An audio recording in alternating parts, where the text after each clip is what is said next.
Better? Yeah. Yeah, there it is.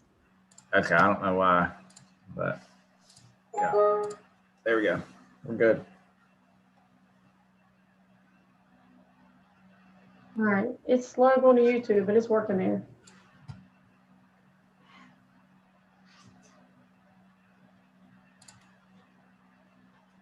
Okay, Gene, we are live. So when you're ready, we can get started. Okay. I want to call to order the October 15th special meeting of the Planning Board. All right. So for this meeting, anybody that speaks, if you'll say your name before what you say or at the end, but just recognize yourself when you do speak. I've done roll call, Gene, so we can move straight into the agenda. All right, hold on. Do we have any public comments? We do have a public comment. I can give this comment after the presentation, or I can do it now because it is about the land development plan. Well, I think we ought to hold off till after the presentation, if that's okay. Okay. That sounds good. I think Ray is on his way in now. There we go. Ray, is that you? Did you get in?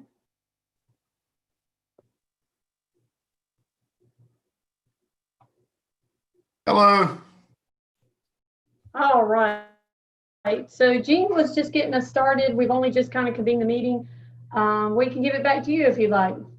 No, go ahead, Gene. Okay, thank you. Commissioner Gailey, do you have any comments or anything, or you want to hold it till after the public comments? I don't have any comments right now. Thanks. Okay. Do we have any? I guess we're into the new business. Okay, for tonight, we have the land development plan and small area plan for the southwest part of the county. We have our consultant team on. We have Greg Payne and we have Jake Petrowski with us that is working with us from Stewart to give the presentation tonight. Jake's going to get us started. This is just something that we wanted to make sure the board was informed. This is not a piece of information that we're making any decisions tonight. No vote will be taken. We're given informational presentation, something for y'all to kind of get your feet wet and get knowledgeable about where we're at and what we've come to, because we've got a draft plan now for the land development plan. Jake will provide the link for the whole plan, and he's doing some highlights tonight. We're going to want the board to hear this presentation, go ahead and go out and look at the plan and do a review. I mean, it's several pages, but I think y'all will be good for that. We want your input more on the November meeting. That will be the meeting that we're looking to possibly do a motion if the board is comfortable with that. And maybe ask questions tonight and at that meeting so we can get good direction on anything that you all see that might need to be tweaked. But that's kind of the idea for the meeting tonight. And I can give it over to Jake if you're good with that, Gene. Sounds good. So my name is Jake Petrowski. I work with Stewart, a consultant firm out of Raleigh that's helping the county out with this plan. I have a brief presentation. I'm going to talk about the project schedule and purpose, some public engagement that was done as part of the plan, and then get into draft goals and recommendations, and then spend a little bit of time talking about the snow camp or Southwest small area plan that was part of the land development plan. We'll talk about next steps, and then we'll have a Q&A and discussion at that point. So some of these slides are repeats of things that you've seen probably. The county has grown significantly over the past 20 years, 30% growth since 2000. Conversely, that growth has impacted agriculture. We've lost 17,000 acres of agriculture between 2002 and 2017. Not all this loss is directly due to residential growth, but it certainly has an impact along with market trends and some other factors. Another thing that really one of the reasons why we're doing this update of the land development plan is some concerns over natural resources. a quarry that was proposed down in Snow Camp recently has caused some concern. And also there's a lot of people in the region that are very interested in protecting the watershed of Lake Jordan, and nearly all the county drains to Haw River and Jordan Lake, except for a couple corners. But 700,000 people get their water from Jordan Lake, so it's an interest of a lot of folks. The purpose of this land development plan is to promote the health, safety, and welfare of Alamance County citizens, guide and manage growth in the change that has been happening and is likely to continue, and strengthen different communities within the county, protect property values and investments, and also improve the quality of life for residents, and help attract and retain businesses that are attracted to that quality of life. Where are we at in the process? We are towards the end of the process. And this has been about a year-long process. We kicked this off in October of last year, and we do have a draft plan, and we're getting public comment on that, and steering committee comment, and planning board comments on that. And we'll talk about kind of the next steps and how to move forward with it. Community engagement. We started off strong and maintained momentum despite some setbacks of the coronavirus, namely. We have had multiple opportunities for input. We met in person, stakeholder meetings. We had a community summit. We had 2 public meetings in September, and then we used digital tools a lot. So the project website, we had 3 virtual workshops in March, June, and October. Lots of emails. We had a big email distribution list that we've kind of created along the way. 2 main surveys with over 1,700 responses, and lots of posts on social media. Taylor and Tanya have been really busy keeping the Facebook page updated and getting folks aware of things via Nextdoor and some other things. So what did we hear? We talked about, we asked people, what do they want to see more of in the county? What do they want to see less of in the county? And really talked about land use preferences. So on the commercial side, in the county, and for county responses to the survey only, most people want small scale retail or businesses. Reuse and redevelopment of buildings and sites, including old mills, are supported. There's some support for office uses and business parks and industrial manufacturing uses in certain locations. By and large, people want to discourage large scale retail that would be more appropriate in more urban areas. And then 80% want to discourage mining or resource extraction in all or some parts of the county. As far as residential goes, I'll start on the right first.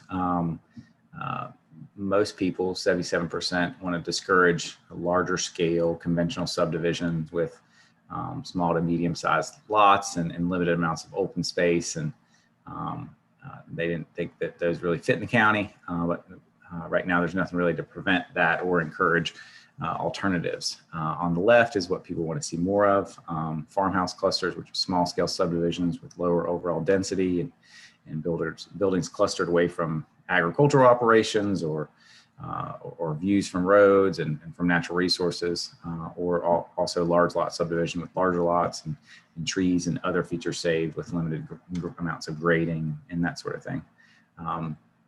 There's also some support for conservation subdivisions with smaller lots in exchange for more open space, but that would require some utilities in certain locations. Policy changes, we asked, do you think additional measures should be put in place to manage growth in or high impact development?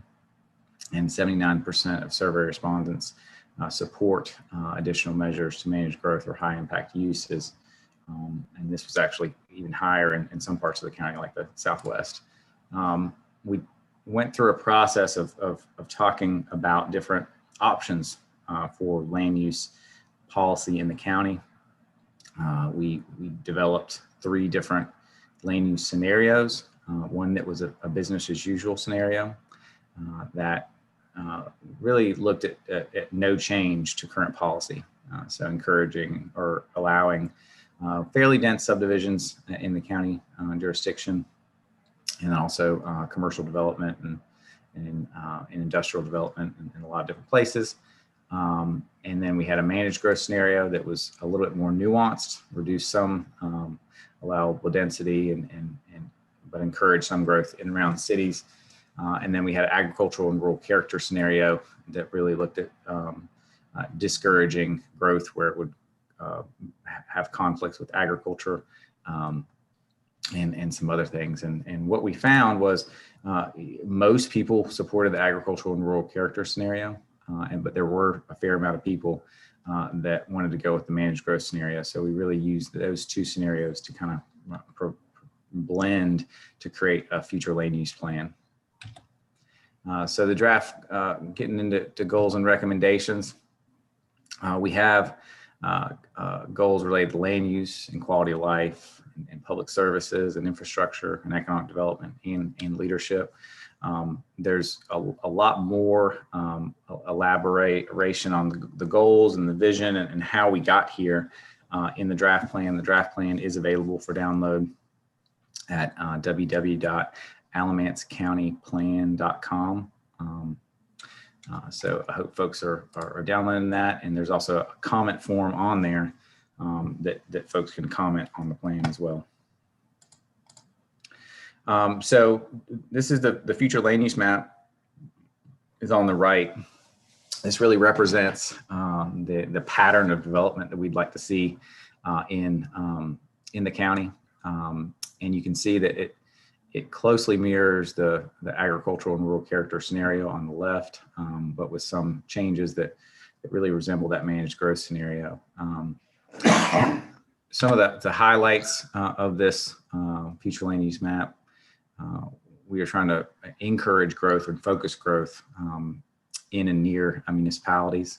So we have the municipal growth area that is the established extraterritorial jurisdictions, or ETJ, for the cities and towns where that municipal growth is expected to occur.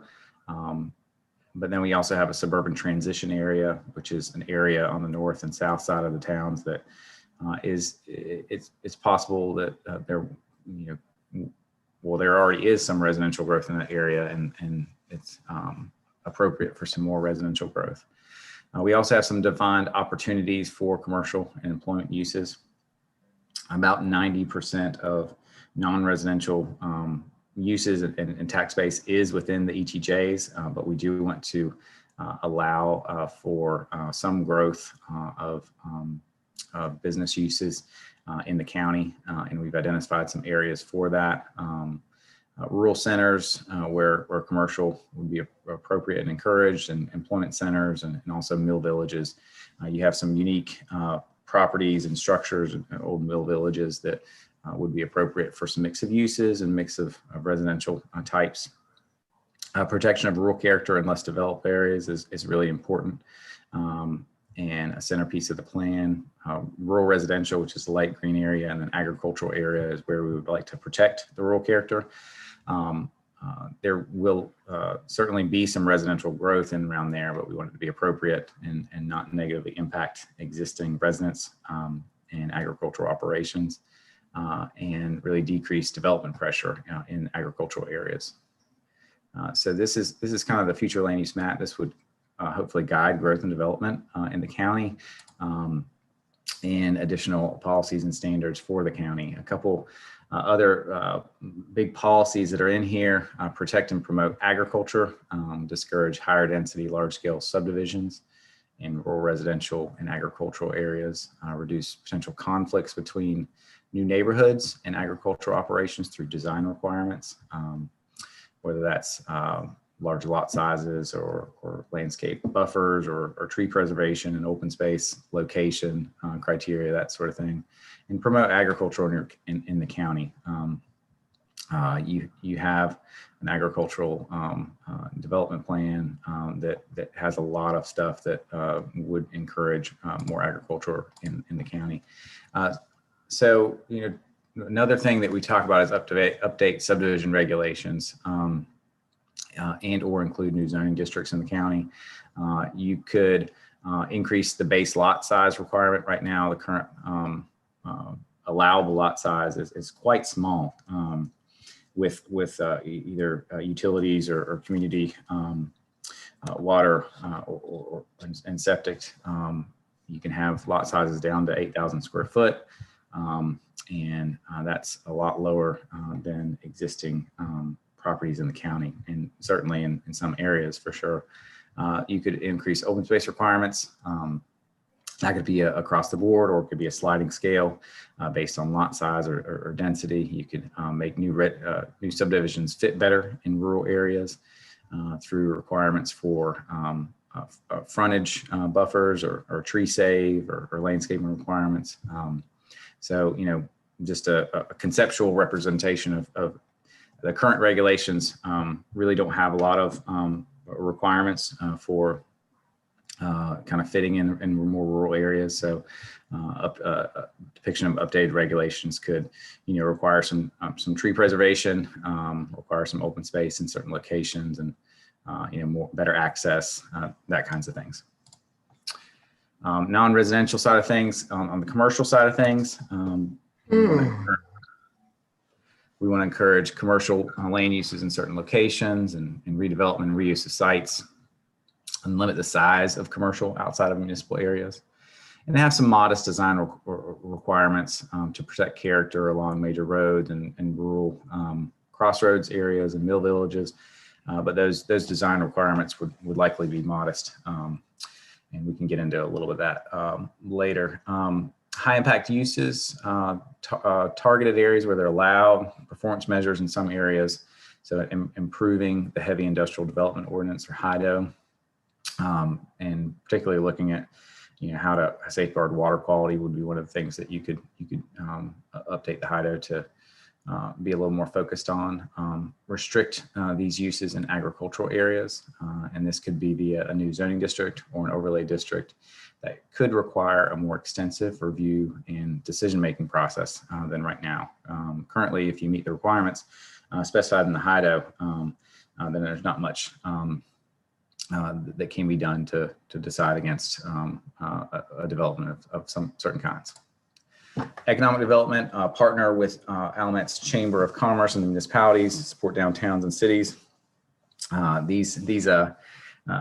Even though the towns have separate jurisdictions and kind of govern their own land uses and that sort of thing, successful towns and downtowns can help the county.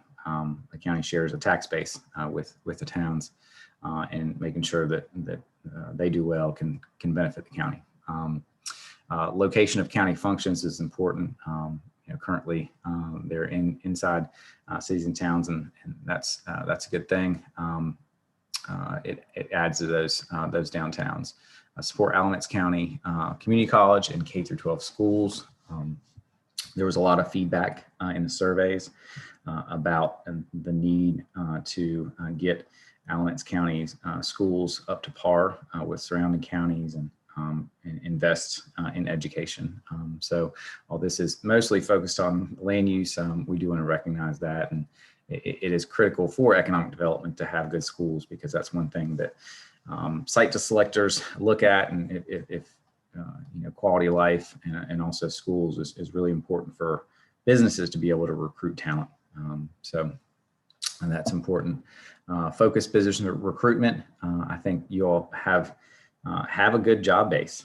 So supporting those industries that are locating here and taking advantage of your great infrastructure.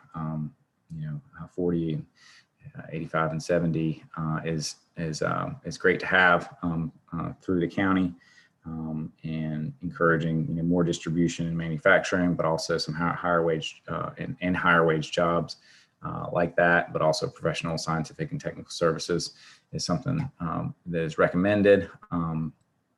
And promotion of agricultural, natural areas, and recreation. Agriculture in itself is an economic engine, but natural areas and recreation facilities are some unique assets that the county can boast and utilize for recruitment and retaining business. Things like the Haw River and the Haw River Trail. There's 300,000 people every year that visit the Haw River and the Haw River Trail. So that's a significant economic engine in itself, as well as a benefit to folks that live and work here. So Parks, Recreation, Natural Resources is part of that. Build and maintain the county park system. It is a great system and kind of unique to the county. Update subdivision regulations to take a little bit of the burden off the system. Increasing open space requirements can help. Greenway and trail easements in new subdivisions can help with the completion of the Haw River Trail and other key trails that are planned in the county. Protect natural resources, partner with Jordan Lake Partnership on land conservation. Addressing erosion and stormwater and new development will be important to the water quality in the Haw River and other major tributaries, and update the natural heritage area inventory. You have a number of natural heritage natural areas. These designated areas represent some of the most unique and intact natural communities in the region and the state, but getting a handle on making sure we know where they are and the status of them, and taking steps to protect them is really important. We have lost a couple of natural heritage, areas in the county since the inventory was done. Just based on communication with the Heritage Program, 2 or 3 sites are no longer intact and have been impacted by development or logging. So that's unfortunate, and we'd like to retain the other ones if possible. Infrastructure, transportation, utilities, and discourage extension of water and sewer service into agricultural areas unless there's a very specific use case. Extending water and sewer. The good thing is that the county doesn't have a water and sewer system. Everything comes from either Orange County or towns and cities in the county. So discouraging extension into the agricultural areas can help encourage growth where we want it to go, and also reduce development pressure in rural areas and agricultural areas. Support for broadband internet expansion. That's something that we talked about. Just because we don't want to extend water and sewer, broadband internet would be something that is appropriate for rural areas. Improvement in connectivity in new subdivisions to take the burden off our major roadways. We have a lot of well-used rural highways, including NC 87 and 54 and others. And it is not likely that we will get large-scale widenings anytime soon, especially with the funding issues that the Department of Transportation has had. So encouraging new subdivisions to have connectivity between them into multiple roadways will be important, and can reduce traffic and congestion on major roadways. Same thing with commercial development. Shared driveways and limiting drive cuts can really reduce accidents and also reduce delay in the long run. Modernization of roads and intersection improvements is really what we're talking about in terms of the focus of transportation projects in the future. Access management, again, along those major corridors, and addressing truck traffic through certain locations, including Saxapaw, was something that we heard during the public comment of this plan. Small area planning. There is a recommendation in the plan to conduct additional small area planning efforts to refine land use recommendations for different parts of the county. The Southwest and Snow Camp area is part of the land development plan. The Southeast is a high priority, and just due to the amount of growth pressures coming from the east and also the north there. And then the northern area and the Rock Creek area are there's more growth happening in those areas, even in the north area, than we thought when we were starting this process. So it is important to address that as well. So getting into the small snow camp small area plan, the goal of this really was to identify what makes this community unique, what defines the character of the area, and then establish a set of guidelines or recommendations to kind of manage growth and make sure that the character is not impacted in a negative way through new growth. So promote preservation and economic development in the area, but protect natural resources and support the historical significance of the area. So there's a number of strategies and recommendations to do that in the snow camp area. We looked at that whole area, the larger area, and also kind of looked at some of the smaller areas in there in order to get a feel for the structure of the built environment development that's out there, and then also and how that interrelates with the natural environment in order to get a handle on what makes the character of snow camp. I think some of the things that we looked at was parcel size, for instance. Average agricultural parcel size in that bigger area is 40 acres. Average residential parcel size in that larger area is 5 acres. And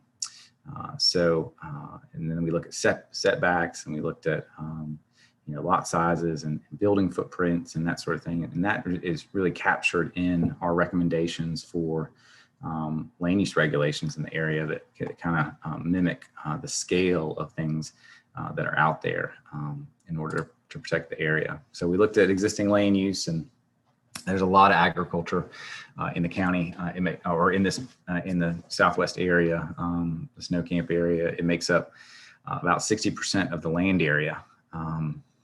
And then there's really only about 50 acres of institutional, commercial, and industrial uses. We also looked at natural and historic resources. There's 3 designated natural heritage and natural areas in the area, and there are a lot of historic resources.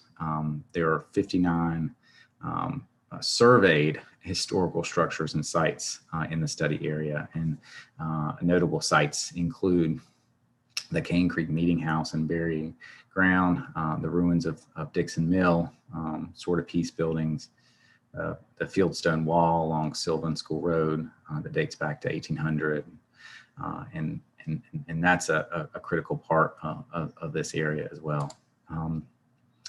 So recommendations for snow camp include encouraging a development pattern that is consistent with the small area plan, allowing only low density residential development to reduce impacts, preserving the natural and historic assets of snow camp.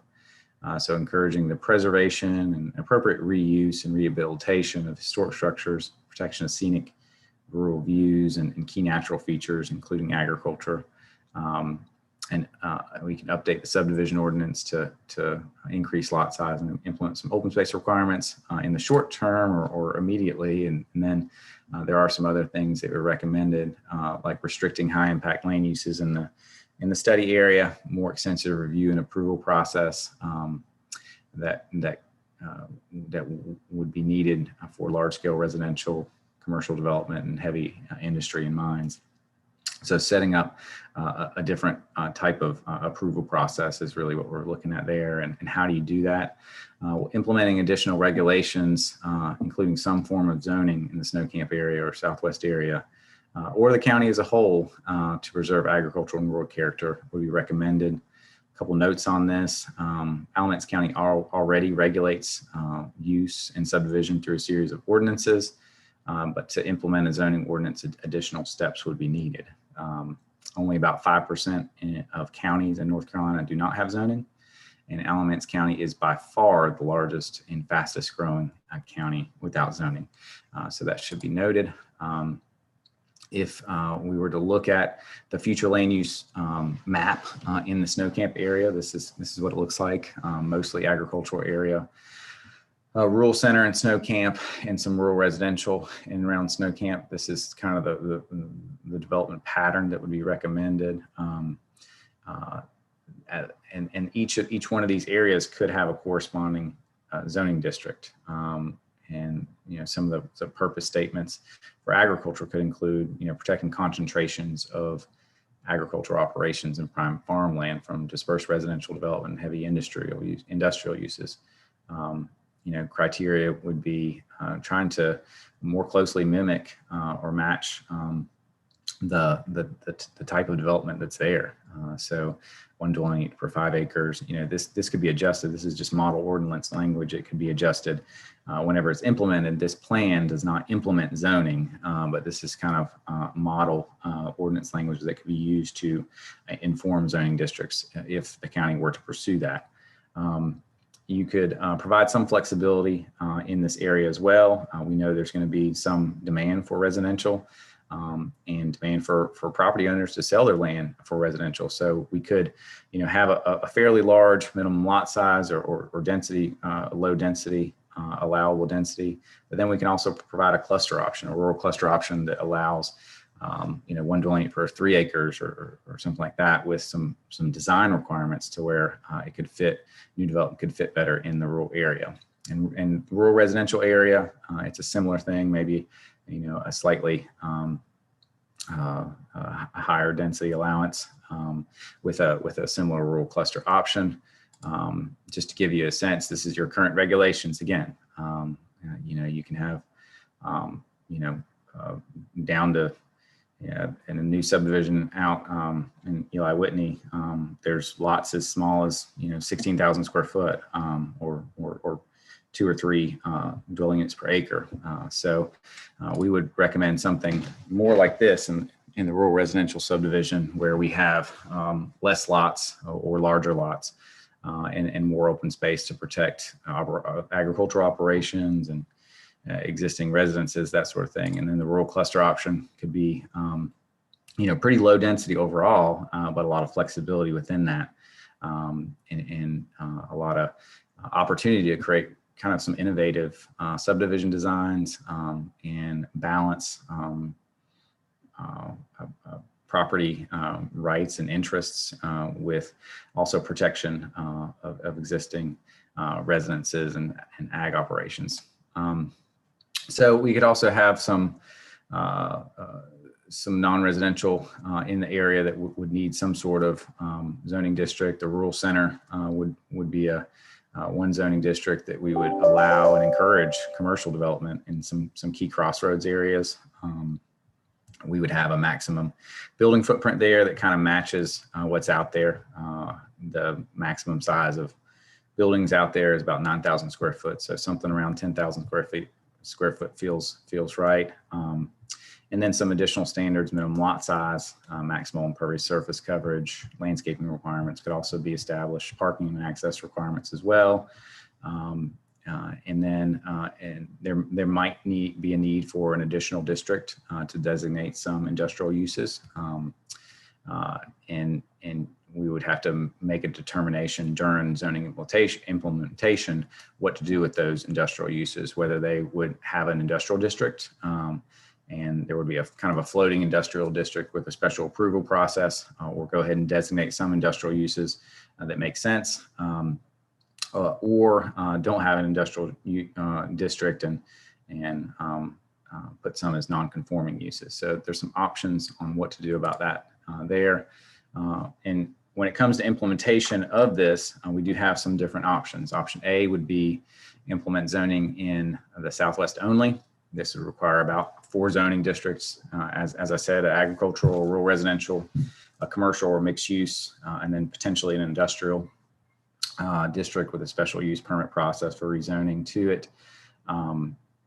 Phased approach to different parts of the county would be appropriate here. You would zone the Southwest only, and then you would do small area plans elsewhere and decide whether you needed zoning and what that zoning would look like in different parts of the county. Option B would be a much larger effort, but it would be countywide zoning. You would need more districts for that. And it would also address concerns in other parts of the county, but it would be a much higher level of effort. Just for context, within the Southwest area, there are about 3,400 tax parcels, properties that would need to have zoning and have a sort of process for establishing those districts and mapping them, and the public involvement goes along with defining the districts and that sort of thing. If you're looking at the remainder of the county, then we're going from 3,000 to 30,000, probably 10 times as many properties and more districts. So that the level of effort would be significantly higher, but that would be a decision that the planning board and the board of commissioners would have to make. Option C would just be agricultural zoning district or overlay, and you can do that in the Southwest or countywide, and that would be a similar level of effort than option A. The steps, how would you roll this out? Establishing the zoning districts with clearly defined purpose statements, and then establishing the standards that include allowable uses, dimensional standards, character standards, and they should be in line with the future land use recommendations in the plan. Other items that would be needed, some administrative code changes, standards for nonconformities, mapping of the zoning districts, public noticing, update and combination of other ordinances. This zoning districts could impact other ordinances. There might be some updates there, or there could be an opportunity to take a bunch of related ordinances and put it in a unified development ordinance or a UDO in order to kind of streamline the process, make it a little bit more user friendly. And I think staff has talked about that before and even taken some steps towards it. So that would be an opportunity there. Either way, you need some continued public engagement even after this plan. The public would need to be involved and able to comment on proposed changes to land use regulations, crafting of the districts, application of the districts, and have a resolution process for that, that sort of thing. So that's kind of the overview of it. Next steps, we have the draft plan that's out there for public review in this planning board meeting. Our next planning board meeting is November 12th. At 7 p.m. And then November 2nd, before that, the Board of Commissioners would have an information session on this, and we can take any comments or concerns that you all have and make sure they know about it, and also make some adjustments before your next meeting. And then November 16th would be the Board of Commissioners meeting where they would consider entertaining endorsement of the plan or endorsement with some edits, that sort of thing. And you all have that option as well. So I know that's a lot, but hopefully some of it was a little bit. It was a lot of it was in line with probably what we presented last month here at the planning board, and just wanted to provide a little bit more detail on a couple of things. And at this point, I'll be happy to kind of answer any questions along with Tanya.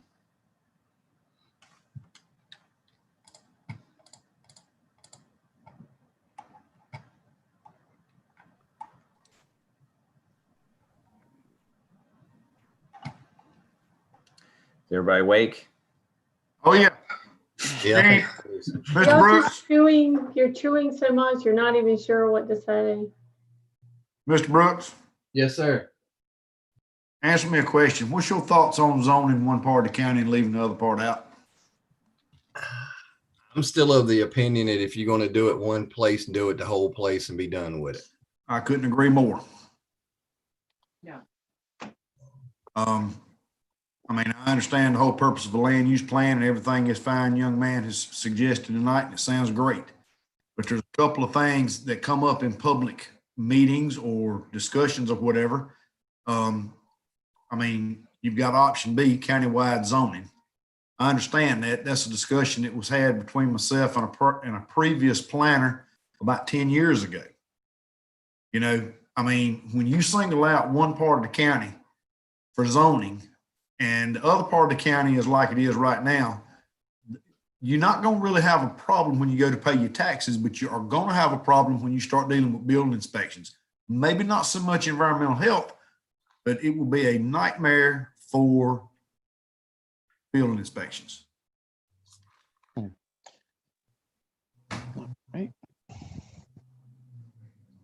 All right, this is Bill Poe.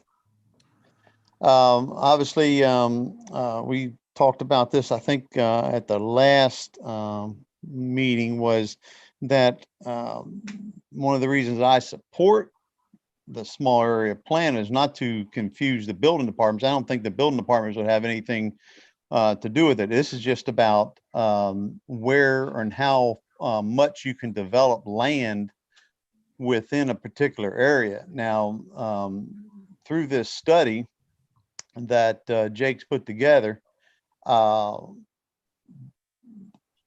of the biggest reasons for developing a small area plan like Snow Camp, or even in general, the ARC, is to keep development out of areas that does not support infrastructure needed for whether it's residential building or construction, commercial building. So and this plan in 3 different areas recommends not allowing water and sewer coming into rural areas to discourage that. Because, for example, down here in Snow Camp, yeah, everything is septic and wells. Yes, the parcels, the farms are 40 acres, but that's, that's probably the smallest of an actual producing farm. Yeah, the residential areas are, 5 acres average or whatever. And that's fine too. But obviously, Ray, as you know, the land's got to perk and we got to be able to drill a well on it. And then we got to assure that we don't overpopulate an area or take commercial aspects of our water usage, because the water's one of the biggest concerns I know for southern Alamance County, and of course then the roads, and we just don't have the infrastructure. And now with this all coming through the state, we already talked about the DOT doesn't have money to do anything, but our county doesn't really have money to do anything either. We're trying to put more money into the schools, and we just don't. This whole COVID virus thing going on, and unsure of what's going to happen here coming in 2021. I don't know. I think if we're going to proceed, and the reason I think a snow camp area, as far as that goes, kind of coincides with what the survey wanted in our area. Now it may be different. I mean, I didn't read all the voices on, say, a Union Ridge or Saxby Hall. Obviously, Saxby Hall wants more. I think they want better traffic control, for their lights, or maybe they want traffic lights.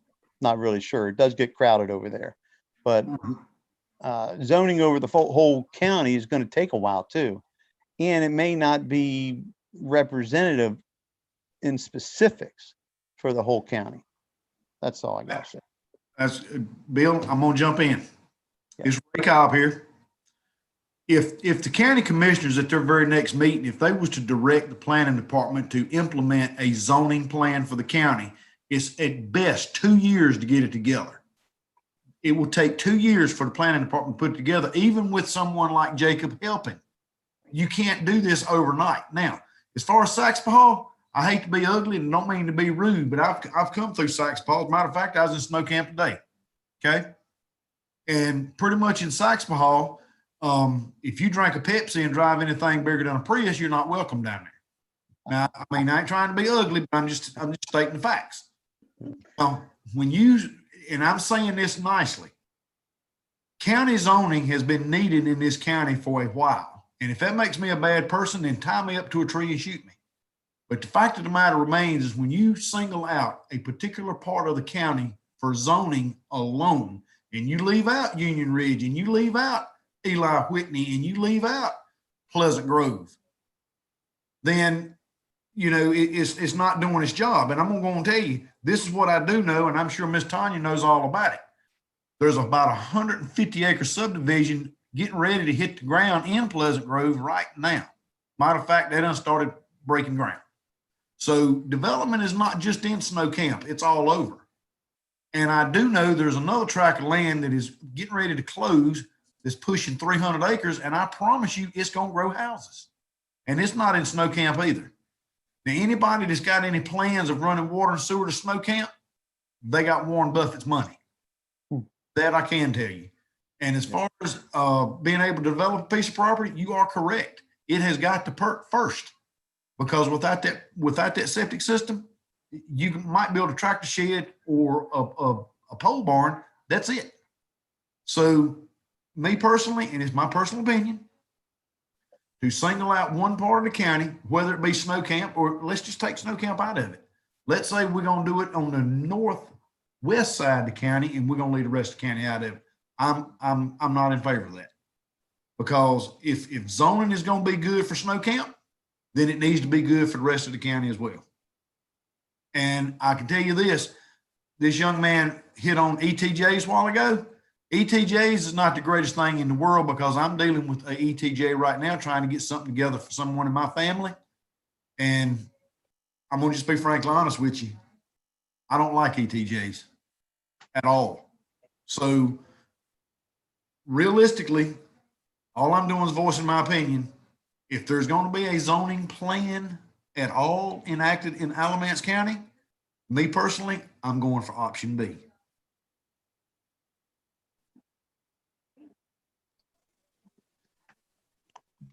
All right, Bill Poe again. All right, so Jake, question for you then would be, if we had countywide zoning for all areas versus now Snow Camp was supposed to be like the guinea pig when it was talked about back in last year. This kind of started all that. We had Dr. Owens in, and Tanya gave a presentation and all that good stuff, that Snow Camp was to be a guinea pig because there was so much, I guess, disgruntlement and pushback from countywide zoning. So the small area plan kind of came up as, well, maybe we'll satisfy the folks down in Snow Camp, but maybe something like this could evolve into people in different jurisdictions kind of having to say how they want their town looking or their area looking. So, I mean, I understand what you're saying, Ray, and I can be on that fence too. But I think what this was presented to be was try to be a look into the future without imposing the will on everybody. That's all I got. Well, that's very well said, but I can say this, and I'm sure Miss Tanya is very well aware of it. Every day that goes by zoning this county is going to be extremely difficult. Okay? Because you've got so many different, zones and or classifications, if that's what you want to call it. I mean, the day's going to come that it's not going to be able to be done. I mean, it's just not going to work. Now, Jacob, you did an awesome job. You did a great presentation. I think you got a lot of work into this, and I want to personally myself thank you for your efforts. Thanks. And I'm not saying that Snow Camp cannot have zoning. That's not what I'm saying. All I'm saying is, if you're going to do it in Snow Camp, you might as well go ahead and do it in the rest of the county, get it over and done with, because it's needed to be done for the longest count of time. And I'm not so sure. Is Ben with us tonight? He was. He was. I don't know if he's He's still here. Yeah, he's here. He's just muted. All right. Well, I guess my question to Ben is from a legal standpoint.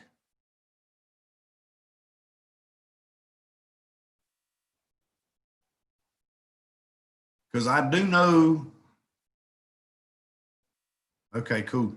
I do know that spot zoning, if that's what you want to call it, is somewhat frowned upon by the powers that be. Yeah, this wouldn't be spot zoning though. Spot zoning is zoning one piece of property, one thing, when everything else around it is something else. And this would be just applying zoning to an area. So this would be completely legal. Yeah. Okay. Well, once again, What about if there's a intermediate way, guys? Because one of the things that we're talking about, just me and Tanya, in terms of how to do this is, you know, it's going to be a lot of work. It's going to be a heavy lift, even if you just do snow camp. And you know, we're looking at, you know, just to get zoning off the ground in the county, there's a lot of upfront work that'll need to be done. And I mean, it could be 6 or 8 months to get it on the ground in snow camp. And then if you do the whole county at once, it would take about 2 years, probably. Can I jump in? Can I Mhm. jump in and say something? Do you mind if I continue with an intermediate plan? If you don't mind my weighing in, I agree with Bill and this thing, Haley. I agree with Ray that it would be better probably if we were able to do the whole county at one time. But one of the things I've always been concerned about is cost. And we're looking at a county budget for fiscal year 2021 that cut education spending, it cut Special Olympics.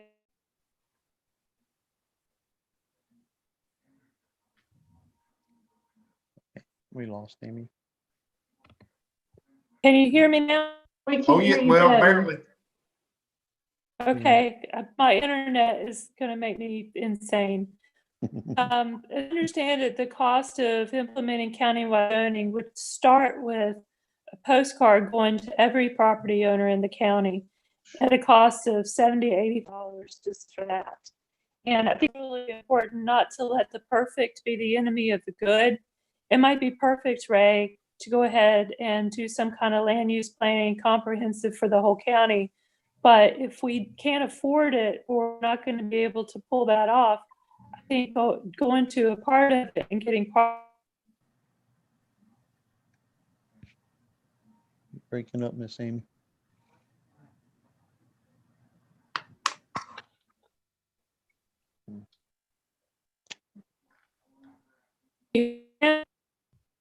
Yeah, you're very in and out. This It's is really why frustrating for me. There you are. So what I was saying, I don't know how much you got of that, but what I was saying is that we don't let the perfect be the enemy, but it might be perfect in some of our minds who are really concerned about land use over the whole county. It might be perfect to do countywide. It's good to do an area that has a high agriculture value that tends to be very vulnerable to, I'll say, predatory land uses that are looking for, the high industrial stuff. So I'm going to stop talking because every time I talk, it blows my internet up. I don't know if everybody got to see in the chat. Ben did respond in the chat. He doesn't have a microphone. There's a special legislation just for Alamance County, and this was mentioned way back when we started these discussions of what we do, the land development plan, zoning, how we do all this. There's a minimum for us of 640 acres that we can zone at once. We can't do anything smaller than that. Of course, we're covered by that in the snow camp small area plan. So that's not really an issue, but that's a special thing you're not going to find anywhere else. Just Alamance County gets that in the state of North Carolina. We're talking about how many zoning districts we can go across the board.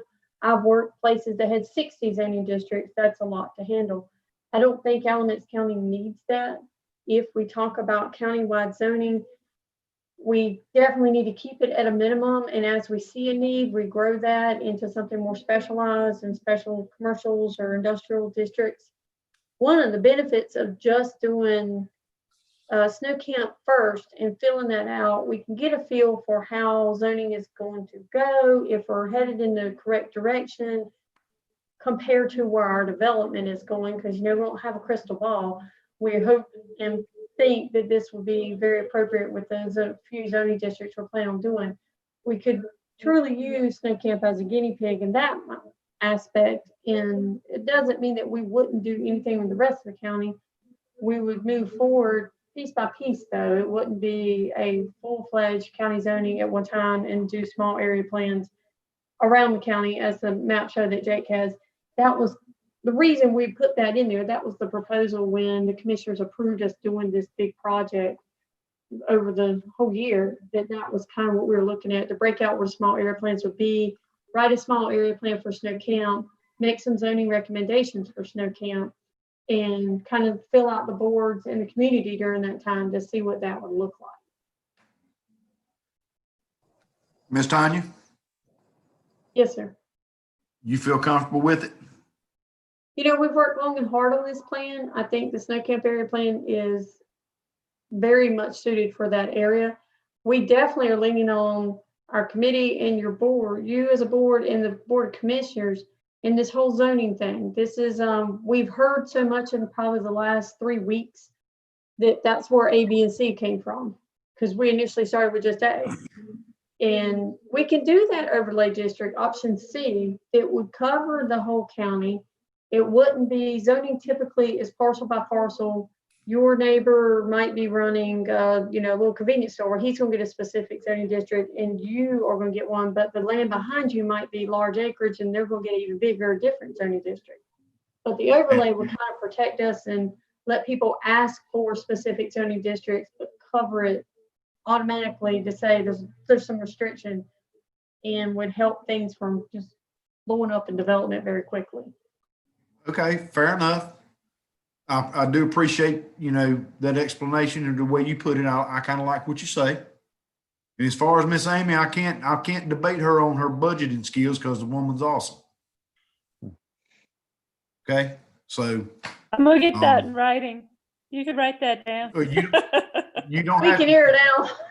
you don't have to get it in writing. I'll run an airplane and fly a banner across the county says Miss Amy Gailey is awesome. It says Ray Cobb. I paid attention to things, but you're a very intelligent woman. I greatly do appreciate you. You're very kind. Thank you. I appreciate You're you. very welcome, ma'am. Are y'all ready? I do have that one public comment, and when y'all are ready for it. Well, Ms. Miss Tanya, this is Andrea Cheek. I do have one question, and I'm new to all this, but if we were to per se put in a zoning, the residents that are already in existence there, and if they are out of compliance, do they have to do things to get in compliance with that zoning, or do they get a pass? So what we do with that is if something doesn't fit exactly in the zoning district, but all its neighbors do, we call that a non-conforming use.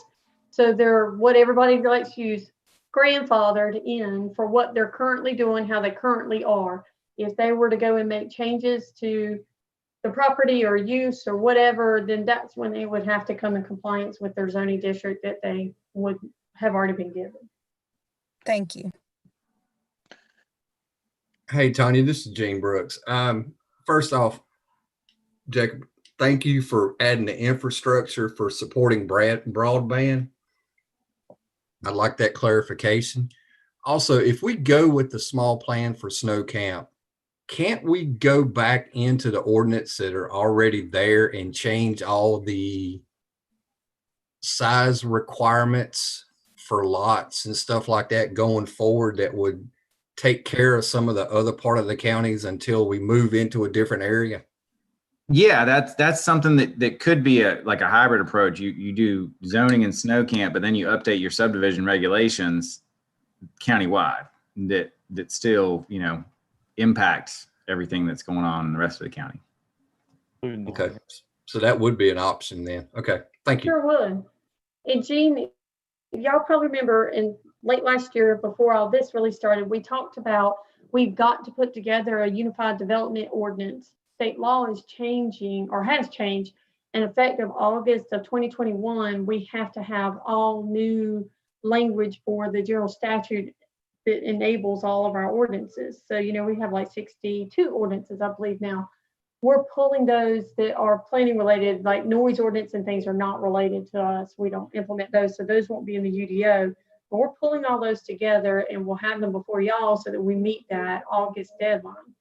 That puts us at least into a structure of ordinances and their code enforcement, everything would look alike once we put them in the UDO instead of all different that they do now. And that would organize planning for the county to allow us to put in zoning or changing that subdivision regulation to look different. I mean, a lot of our ordinances are out of date. When we started growing again, they didn't. So we need to update those. We won't do wording updates to get the UDO in just simply because there's not enough time to do all that. But once we get them together, we can really update everything, and we can include some of these efforts if that's what we choose to do with an overlay or with doing lot size differences depending on where you're at in the county kind of thing. Those are options. Okay, thank you. Jacob, Yes, sir. can I ask you nicely, because I'm looking at your screen, can you take us back to the page where you was talking about the HIDO ordinance?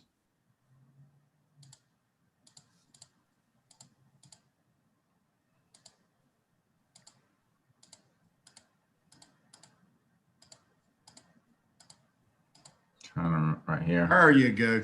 Oh. Well, you had it. I had it. There we go. Sorry. Okay. Now, Miss Tanya, I'm gonna need your help on this one. Yes, sir. Last year, Lee Isley, Bill Poe, and myself, we worked quite a bit on that HIDO ordinance. And, you know, it went through the county commissioners and, you know, we're gonna say there was several modifications made. I guess my question is, what's the purpose of revisiting that ordinance again this soon? Well, if we're going to put zoning in, Jake can talk too, but we're going to put zoning in, it would enable us to do some special permissions for some of those uses and we wouldn't give everything just because it was technically meeting the requirements. Jake, is that the road you were going down? Well, yeah, I mean, the HIDO would still be applicable where you don't do zoning. And if you do have a heavy industrial who want to rezone to a heavy industrial ordinance in Snow Camp, there would be a different process we'd have to document.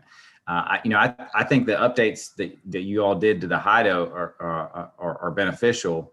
I think that, you know, when we reviewed it, I think there's a couple things that you could look at. You know, the landscaping and screening requirements, and then also water quality protection measures.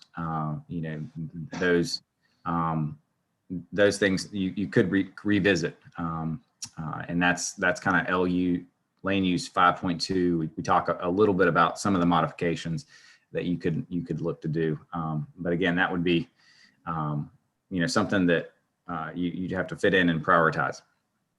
Wherever it would be a priority, where it would be higher or lower or whatever. Thank you very much.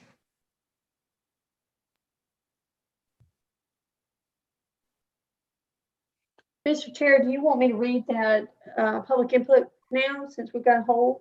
Yes, ma'am. All right, so we received an email from Miss Stephanie me, Thurman. Miss Tanya, before you got into all that, can I Yes, yes. interject one more thing, Ray, before we go on? Sure. Question I had was, one was a question that when will the planning board start in-person meetings again? I know the county commissioners are doing in-person meetings.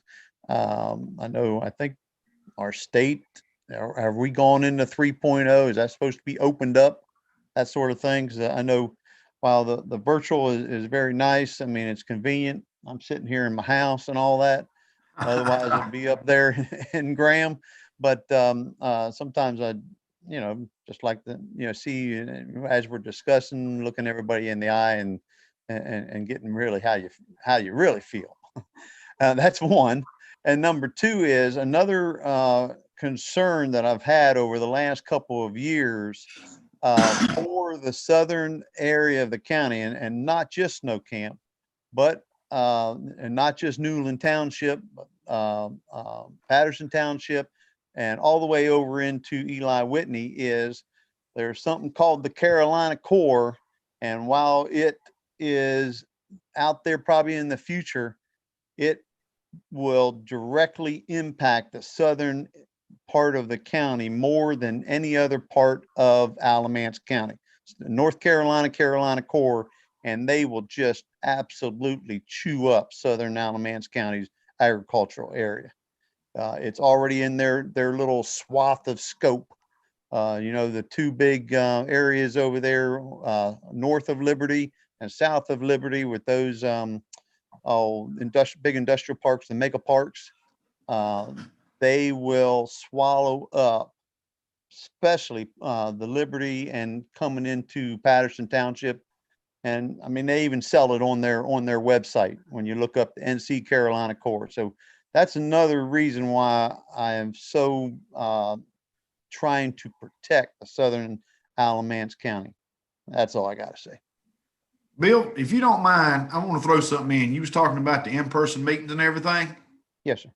I miss them myself. I do. But I am going to tell you, I've spoke to Miss Tanya several times. As a matter of fact, one of her staff members early on in this COVID mess, her and her family were struck by it. And I talked to her and she was explaining to me how painful it was. Now, understand the personal part of it. I just found out today, my uncle who's in a rest home tested positive for COVID just this week. So, me personally, I enjoy the fellowship of seeing everybody, carrying on conversations before and after the meeting is nice. I like it. I like everybody, myself personally. But based on the conversations that I've had with Miss Tanya, her main concern is for the safety of all of us. And I have to give her kudos for that. She's very conscientious about her planning board.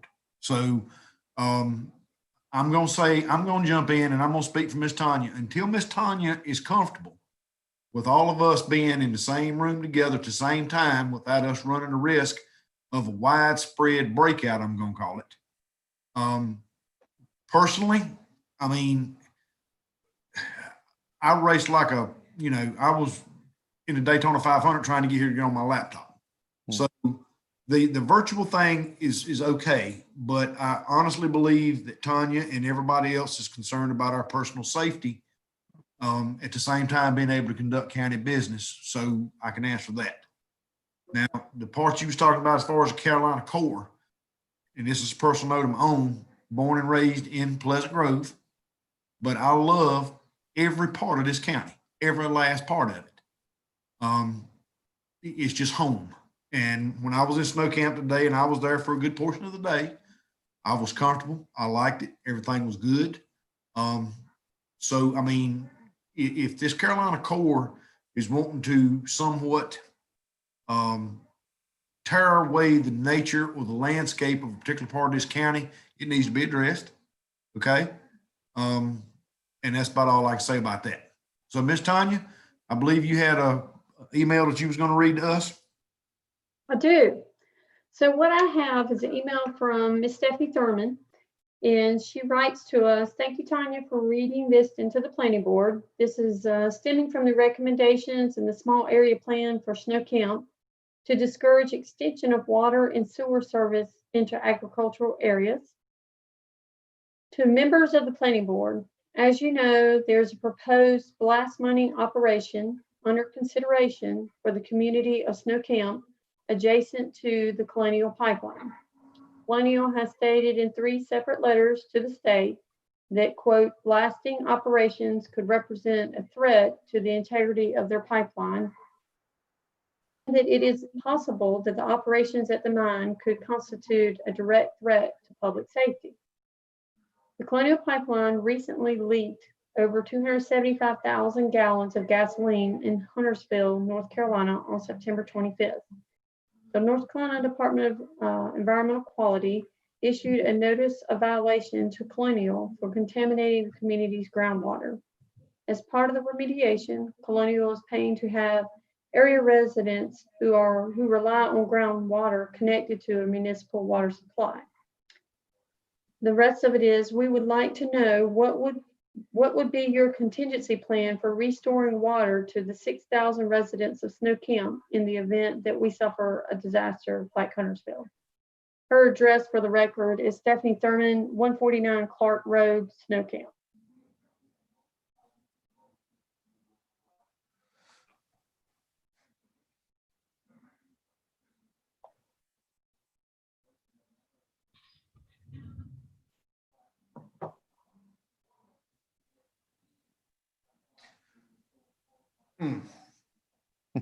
That'd be a Ben question, wouldn't it?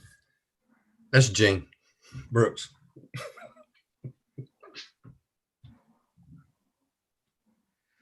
Ms. Tanya? We'll watch Ben in chat. I'm not sure about the county's responsibility to provide that.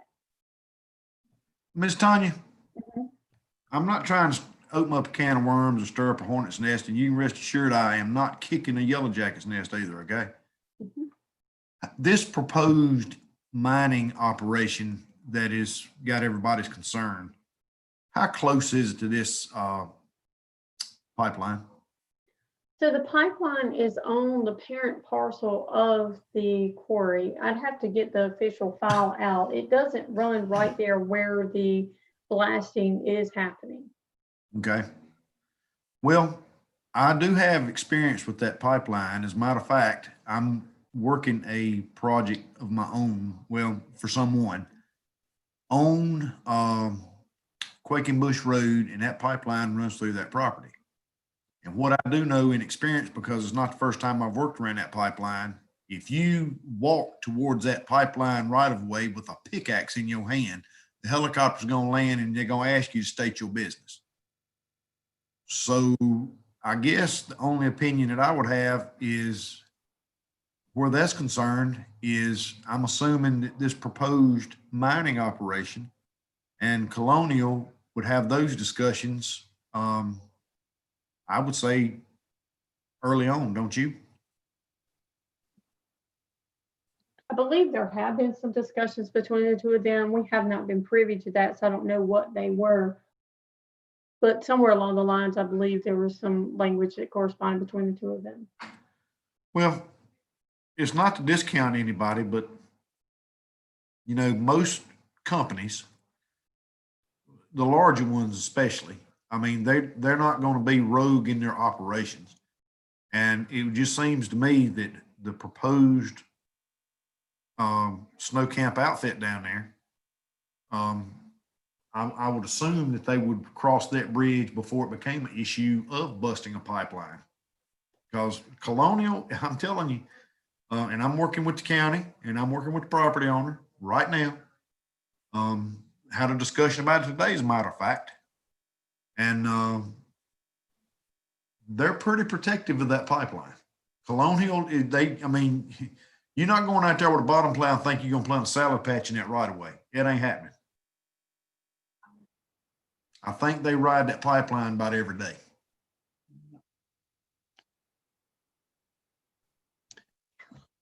This is Bill Pope. Can I interject something on that, as I have information privy to Colonial Pipeline and the NCDEQ. They are in current negotiations for remediation. They've gone through 4 or 5 proposals and resent back recommendations. That is not a done deal at the state level based on the Colonial Pipeline. And they are taking it very serious. I know our state representative has had numerous meetings with Colonial Pipeline from the higher ups out of Atlanta, come up with all the big boys over there at DEQ and on representing interests down here in Snow Camp. And it is not a it's not a cut and dry drop in the bucket situation with the Colonial Pipeline, especially with the recent Huntersville and the 2015 Alabama situation. So while there is some degree of communication from them, they are kind of asking Alamance Aggregates to jump through some hoops for it. That's all I'm going to say about that. Well, that's understandable. I mean, let's just get real. I wouldn't think that any type of explosive anywhere close to a gasoline pipeline, for some reason or another, that would not mix.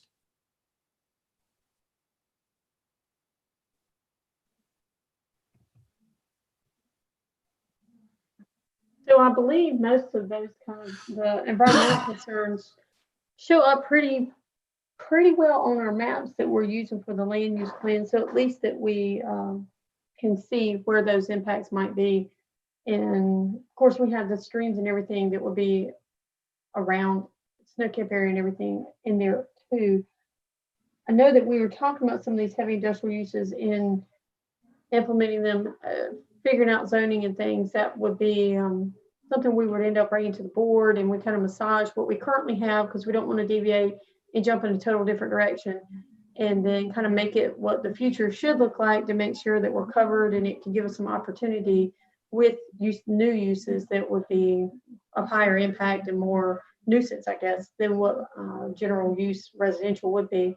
But we can write those kind of things into the zoning ordinance and do some protections when we do that.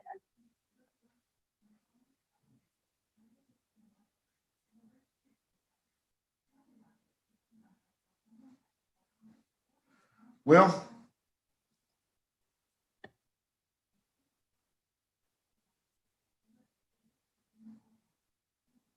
I guess that would pretty much sum up all my concerns. Well, from a staff level, this is an introduction to what we've been working on for a year. Y'all got bits and pieces along the way.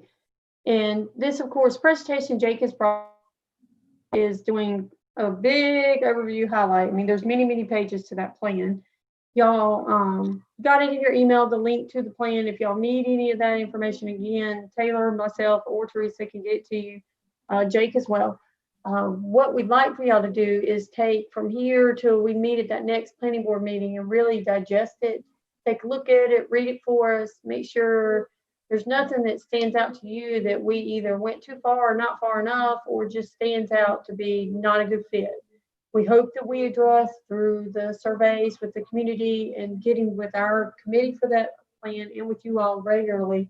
Hopefully we got it very close to right. So we're just looking for y'all's input at the next November meeting and get you all to a level that you're comfortable with. And we'd like to see the plan move forward and move to commissioners to get this a true finalized plan that will, of course, supersede that 2007 plan and give us a direction for the next 10 years that hopefully we won't outgrow like we did the other one before we get the rewriter update. But we're really leaning on y'all to give us some input at the next meeting, or before then would be absolutely fine as well, and let us know what you're thinking.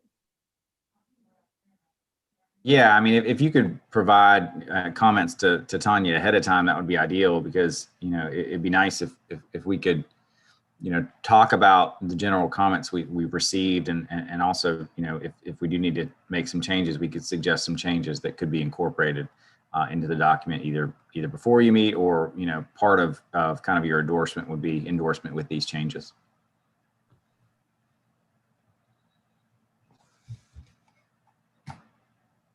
Bill Poe here. What is, this is going as a presentation to the county commissioners at the next meeting. I think that is what, the 2nd or something like that? November 2nd, that morning meeting, we'll do an informational meeting, very similar to what y'all have gotten tonight, we'll do for them. Okay. All right. And now when we get to the November 12th planning board meeting, that will be a public hearing for this plan. So we will accommodate as the board of commissioners have. They take written comment, and they'll do comment by telephone, specifically at that morning meeting, because we have overflow at the evening meetings that kind of handles differently. We have a lot of people we expect to make comments, so we will handle that like normal. And the note will be on, I put the note on the webpage of when we cut off comments and emails and those kind of things, and it'll be in the advertisement as well. Okay.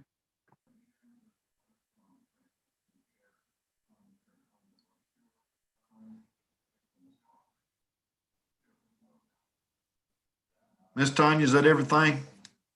That's all I have for tonight. I take that back. I have one thing. Okay. At your regular scheduled planning board meeting in November, we will cover this, and then we are taking applications for planning board seats. We have 3 seats coming open, and we're working with current board members to see who's wanting to keep their seats. Once we figure that out, we'll bring applicants to the board that night and get a recommendation of members to the commissioners for their December meeting. So when terms expire at the end of December, we'll have board members in January to seat on the board and no term gaps or anything for us. Ms. Tanya, whose seats are coming available at the end of this year? I have Ashley Harris, Arthur Hall, and David Wyatt. Okay, well, I'm hoping that all three of them want to stay with us. We will let you know. Awesome. Mr. Brooks, anything? No, I don't have anything. Anybody else? Bill Poe. Yes, sir. Tanya, Jake, Taylor, y'all are doing a wonderful job. I do appreciate that. Ray, you're doing a great job leading us through this, and I do appreciate the different perspectives. So, hope we can continue. Well, Bill, I appreciate it. My biggest thing is,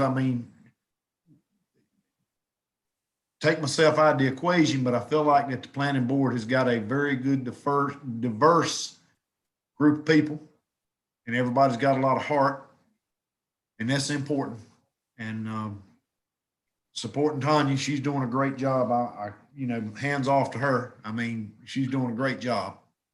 And Jacob did a great job on the presentation night. I can't, it was good. It really was. That's all I got to say.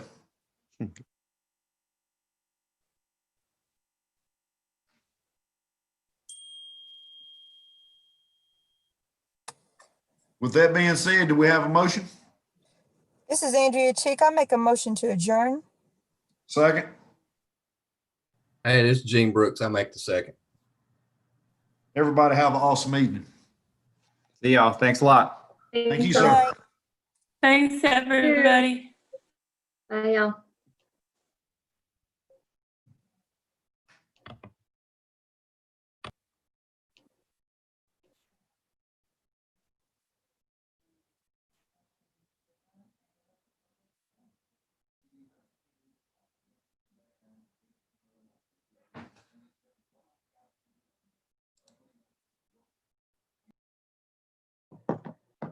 Thank you, Jake.